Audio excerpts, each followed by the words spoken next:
সমূহ বিশ্ববাসী লৈ ৰজা আলী ঈদগাহ সমিতিৰ তৰফৰ পৰা আন্তৰিক ঈদুল আজহাৰ শুভেচ্ছা জনাইছোঁ। আৰু দেখিছে আমাৰ কচু অঞ্চলত যি বানে ইতিমধ্যে জাষ্ট আজিৰ পৰা এসপ্তাহ আগত বানে চুই গৈছে।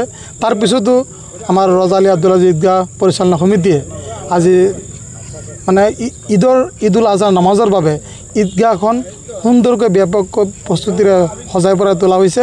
আমি অহা 7 তাৰিখে শনিবাৰে পুৱা 9 বজাত এইখন ঈদগাহত আমি ঈদুল আজহাৰ নামাজ অনুষ্ঠিত হ'ব। গতিকে মই সমূহ কচুৱাবাসী ৰাইজক আমাৰ এই সমূহীয়া ঈদগাহত যি নামাজ আদায় কৰাব এই নামাজত অংশগ্ৰহণ কৰিবলৈ আপোনালোকৰ চেনেলৰ জৰিয়তে আহ্বান জনাইছোঁ। আমাৰ আব্দুল আজিজ ঈদগাহ মাঠখন ৰজালীৰ বহুত দিন ধৰি আমি যেনেকৈ আজি এইবাৰ আমি যেনেকৈ প্ৰস্তুতি কৰিছোঁ আৰু কৰা নাই।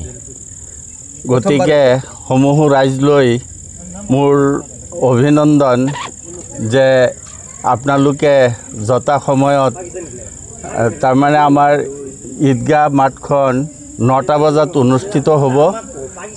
সমূহ ৰাইজলৈ অনুৰোধ যাতে আমি ইয়াত উপস্থিত হৈ ঈদগাহ জমাত আমি আদায় কৰিব পাৰোঁ। আমাৰ ইছলাম ধৰ্মাৱলম্বী মানুহৰ কাৰণে দুটা ঈদৰ পৰ্ব আমাৰ আহে। এটা হ'ল ঈদুল আজহা আৰু এটা হ'ল ঈদুল জুহা।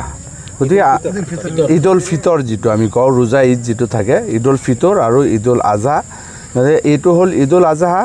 ঈদুল আজহাৰ আমি নামাজৰ 7 তাৰিখৰ যি আমাৰ ঈদ আছে এই ঈদৰ নামাজৰ কাৰণে আমি ঈদগাহ ইতিমধ্যে সজাই পৰাই তুলিছোঁ। আৰু সকলোকে আগন্তুক 7 তাৰিখৰ ঈদলৈ গোটেই ভাৰতবৰ্ষৰ মানুহৰ কাৰণে মই ঈদৰ শুভেচ্ছা জনাইছোঁ।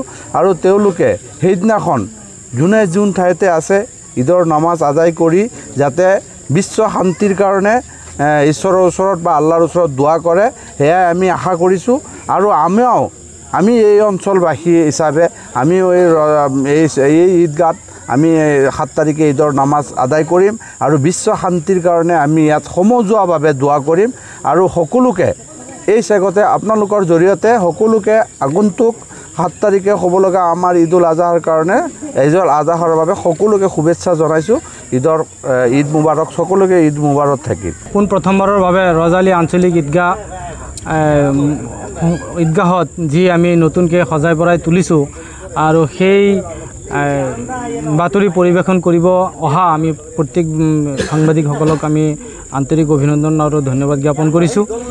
আৰু আমি আশা কৰিম যে প্ৰতি বছৰৰ নিচিনাই এইবাৰো সময় 9টা বজাত এই আমাৰ বৃহত্তৰ অঞ্চলৰ যিমান ইছলাম ধৰ্মীয় লোকসকল আছে সকলোৱে আহি আমাৰ একেলগত ভাতৃত্ববোধ বজাই ৰাখি আমি যাতে সমিল মিলেৰে নমাজ পঢ়ি আমাৰ যিটো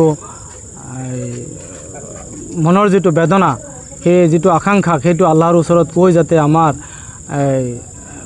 পুণ্যৰ অৰ্জনৰ ব্যৱস্থা আমি কৰিব পাৰোঁ, তাৰ বাবে আমি এই ঈদগাহৰ নতুনকৈ সজাই পৰাই তোলাৰ উদ্দেশ্য আমাৰ সেইখিনি আছিলে।